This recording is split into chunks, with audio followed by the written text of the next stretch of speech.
Chapter 1 1990. The elevator was crowded. Rebecca Cullen was trying to balance 3 cups and a box without spilling coffee all over the floor. Maybe if she learned to do this really well, she thought, she could join a circus and go on stage with her performance.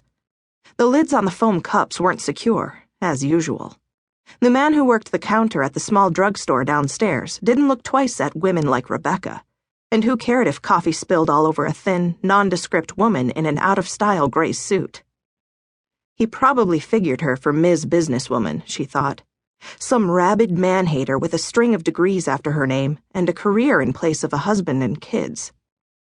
Wouldn't he be shocked to see her at home on Granddad's farm, in cut-off jeans and a tank top in summer, which this wasn't, with her mass of gold-streaked light brown hair down to her waist and barefoot?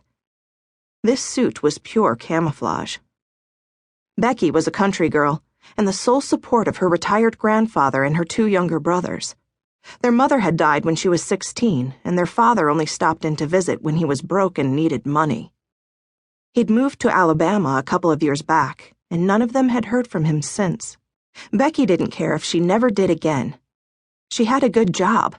In fact, the law firm's recent relocation to Curry Station worked to her favor, because her office in the industrial complex right outside Atlanta was now only a short drive from Granddad's farm where they all lived. It was just like coming home, because her people had lived in Curry County for more than 100 years. She didn't have a complaint about her job, except that she wished her bosses would remember to buy a new coffee urn before much longer. This several times daily trip down to the drugstore snack counter was getting to be a grind. There were 3 other secretaries, a receptionist, and 2 paralegals in the office, but they had seniority. Becky got to do the mule work. She grimaced as she headed for the elevator, hoping she wouldn't run into her nemesis on the way up to the 6th floor. Her hazel eyes scanned the area quickly. She relaxed as soon as she was able to conclude that the towering figure was not waiting around the elevators.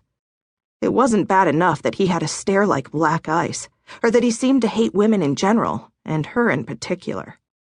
But he also smoked those god-awful thin black cigars. In an elevator, they were pure hell. She wished somebody would tell him that there was a city ordinance against smoking in crowded public places.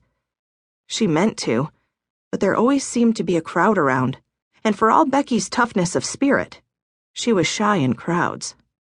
But one day it would be just her and that man, and she'd tell him how she felt about his extremely smelly cigars. Her mind drifted as she waited for the slow-moving elevator to descend. She had worse problems than the cigar man, she reminded herself.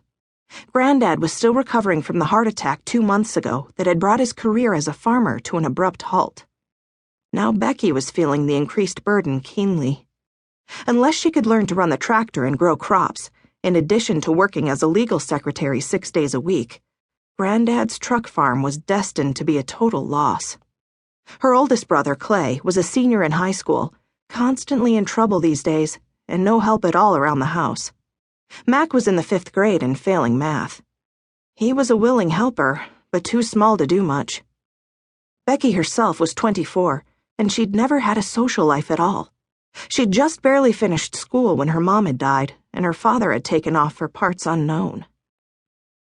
Becky allowed her thoughts to drift for a moment, wondering what her life could have been like. There might have been parties and nice clothes, and men to take her on dates. She smiled at the thought of not having people depend on her. "Excuse me," a woman with an attaché case muttered, almost upending the coffee all over Becky. She came out of her daydream in time to pile aboard the elevator, already crowded from its trip to the garage in the basement. She managed to wedge in between a woman who reeked of perfume and 2 men who were arguing, loudly, the benefits of 2 rival computers. It was a blinding relief when they, and almost everyone else, including the abundantly fragrant lady, got off on the 3rd and 4th floors. "Oh, God, I hate computers," Becky sighed out loud as the elevator slowly began climbing to the 6th floor. "So do I," came a gruff, disgruntled voice from behind.